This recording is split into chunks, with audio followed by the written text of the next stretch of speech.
Things went about as bad as they could last season for Missouri basketball. 3-14 in games decided by single digits, 111 games missed by rotational players, and 0-19 in conference play. This year, however, was a completely different story. Third-year coach Dennis Gates led Missouri to a historic turnaround in a historically good SEC, with double-digit conference wins and a 6th seed in this year's NCAA tournament. Their offensive efficiency has grabbed most of the attention, and rightfully so.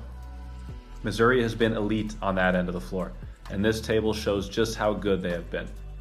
As of now, they rank 21st in effective field goal percentage, up from 224th last year. They're 45th in three-point percentage, 14th in points per possession, and a KenPom offensive rating of number 5 in the country, up from 136th to finish last season. This video will focus on none of those. Instead, this will be an in-depth look at a more overlooked strength, baseline out-of-bounds defense. We'll analyze how Mizzou turns base OBs into turnover opportunities and easy looks on the other end. Before we dive into the how of Missouri's base OB defense, let's first consider the why. There's only so much teams can run on out-of-bounds sets to get a quick shot. No matter how a team aligns or moves, most sets will follow the simple progression of put pressure on the rim, put pressure on the corner. Here we'll see a few examples of teams at different levels getting good looks at the rim.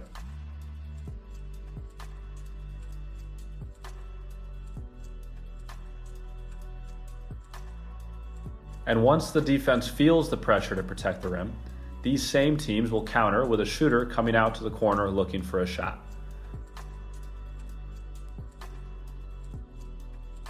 Defensively, teams have found success with a number of approaches. Many, like Iowa State here, allow the inbounder's defender to sag off and protect anything towards the rim. Others have that same defender prepared to switch on to the corner shooter and trigger a peel switch.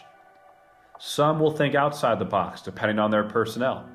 For example, Duke this year always put their 5-man on the ball, allowing him to be disruptive on the inbounds and also to ensure that he remained the low man to help at the rim once the ball got entered.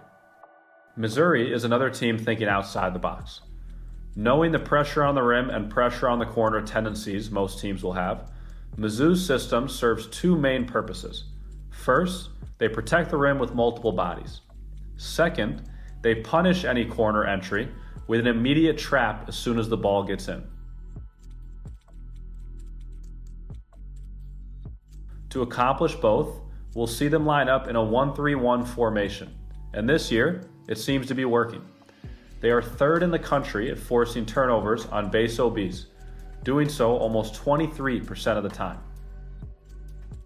They're not the only team that employs the aggressive 1-3-1 strategy. Jacksonville turns teams over on base OBs better than anybody in the country at a rate just under 25%. And it does not take long to see the similarity in approaches. As we break down the teaching points that make the system work, we'll use clips from both Jacksonville and Missouri's 1-3-1 baseline out-of-bounds defense.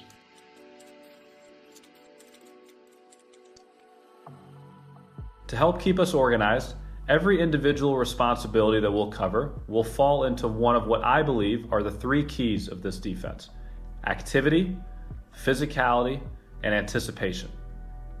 First, we're going to start with activity. The on-ball defender has to be active. Their length and activity on the ball can make up for mistakes or holes on the back end and allow players further from the ball to be opportunistic on any lob passes.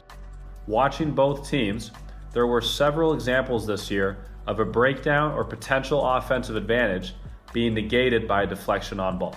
Second, the physicality. The second line, or the three in the 1-3-1, demonstrate the physicality needed to execute this defense. Starting with the man in the middle. The 5-man is responsible for hitting any rim cuts. He needs to be aware of anybody sealing him for position and any delayed cuts at the middle of the rim. But the 5-man is not the only one tasked with protecting the rim. The opposite wing plays a role too, although theirs is a little more complicated. The opposite wing checks anybody cutting to the opposite block, but they are also responsible for this direct line pass to the opposite corner. When executed well, the wing can physically occupy the cutter without losing position along the baseline. Mizzou wants to avoid a situation like this, when the wing gets sealed by a big, leaving nobody to disrupt that direct pass to the corner shooter. Now lastly, for the ball side wing, his job is to corral players to the short corner, where Mizzou can easily get to their trap. Doing so, once again, requires some physicality, as you'll often see them battling to actually stay away from the rim, as opposed to the traditional between man and basket defense. The rim protection of the 1-3-1 allows this wing to keep outside positioning and be more opportunistic as a trapper. Last but certainly not least of the keys, my favorite, anticipation. This is where Mizzou really stands out. The confidence they have in their base structure and responsibilities gives a few different guys the freedom to take calculated risks, often looking more like NFL free safeties than basketball players. Here, we see our off-ball wing, the one responsible for both the corner and the opposite block, recognize that neither of those spots are filled. Tamar Bates, in this case, goes into free safety mode, reading the inbounder and making a break on the ball.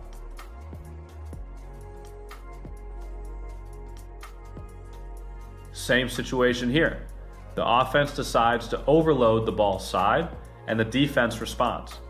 There's no way to measure this, but I can't imagine there is another team who scans the floor as much as Missouri before the ball is inbounded. It's clear from every player's body language that they see baseline out defense as an opportunity to attack, not just a situation to survive. The player furthest from the ball, the back of the 1-3-1, always locks with the inbounder's eyes, looking for any clue as to where he might be going with the ball.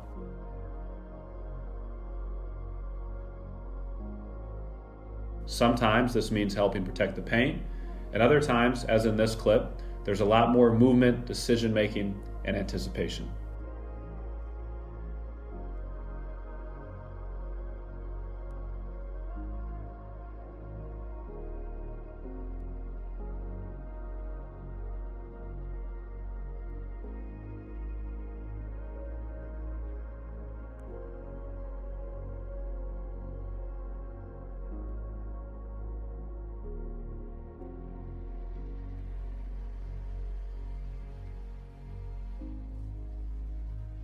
It's likely that Ryan Sharbaugh, Missouri's defensive coordinator, is behind most of this.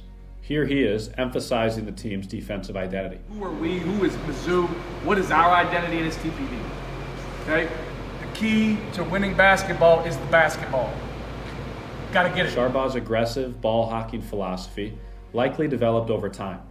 In 2019, he was at Bradley, where a similar strategy was used on base OBs, although they settled into a 3-2 zone once the ball was entered.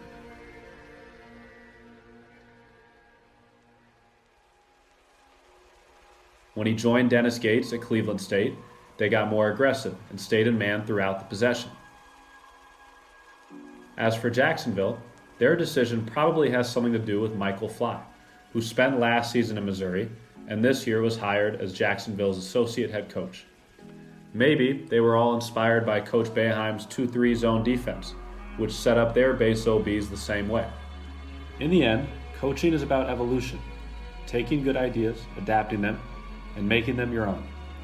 It doesn't matter where the strategy originated or who gets the credit. What matters is that it works. And for Missouri, there's no doubt that it worked.